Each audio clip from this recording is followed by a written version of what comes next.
À 6 mois de la présidentielle, le Cameroun, elle continue de dénoncer sans relâche les violations des droits humains dans le pays. Figure incontournable de la société civile, la militante Maximilienne Ngombe est avec nous ce soir. Bonsoir. Bonsoir. Alors vous dirigez toujours le réseau des défenseurs des droits humains en Afrique centrale, le REDAC. Depuis le 6 décembre dernier, les locaux du REDAC sont sous scellés suite à une suspension. Pourquoi cette décision des autorités camerounaises ? C'est pour dire que c'est une surprise pour nous.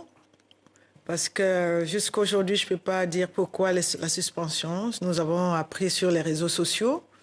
Nous n'avons jamais été notifiés de quoi que ce soit, ni pour un dialogue. C'est sur les réseaux sociaux que nous avons appris que nous sommes suspendus pour trois mois.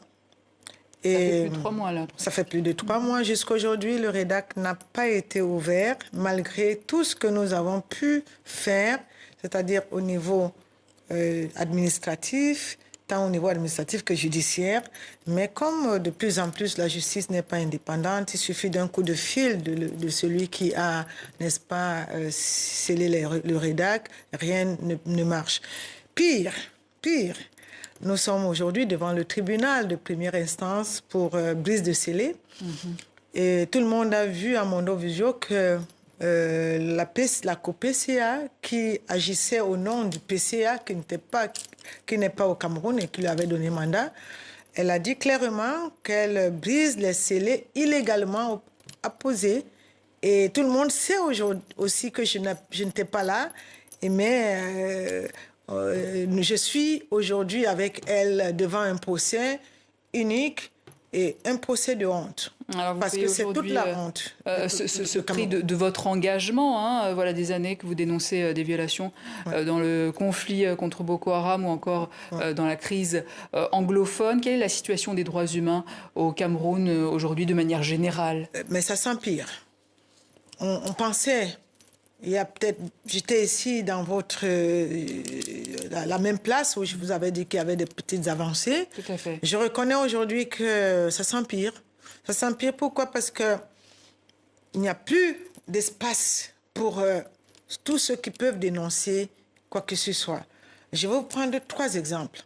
Le REDAC, déjà, le REDAC est connu au niveau national, international, régional, parce que nous collaborons avec les Nations Unies, nous collaborons avec la Commission africaine des droits de l'homme, avec l'Union africaine.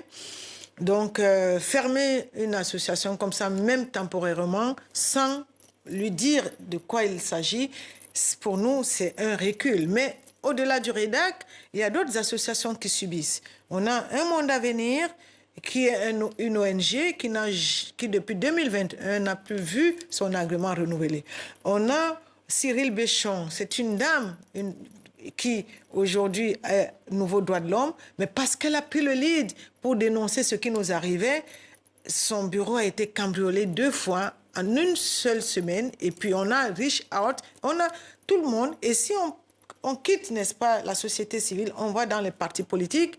Nous avons vu le ministère de l'administration territoriale venir, n'est-ce pas, se substituer en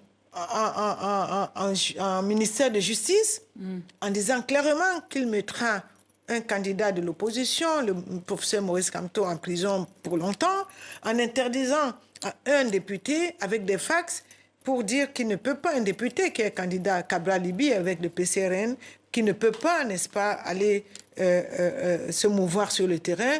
Aujourd'hui, on vient de constater qu'il y a un jeune, Pierre Bignam, qui a écrit son livre et qui veut juste aller le faire présenter et qui n'a pas accès. Alors, les bras séculiers, ce sont les préfets et les sous-préfets. Alors, je voudrais dire... Nous sommes à 6 mois de la présidentielle. Vous parlez des partis politiques. Oui. Il y a visiblement une situation de tension. Que préconisez-vous pour avoir une campagne apaisée et des élections transparentes ? C'est plus de notre côté. Nous avons fait ce que nous avions à faire.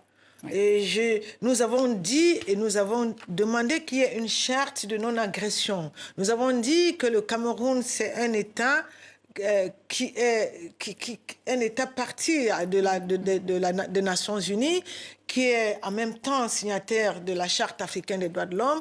Et le Cameroun doit respecter ses engagements Par exemple, on peut prendre la charte africaine de la démocratie, des élections, la gouvernance. Par exemple, le respect de la société civile, la protection légale des défenseurs.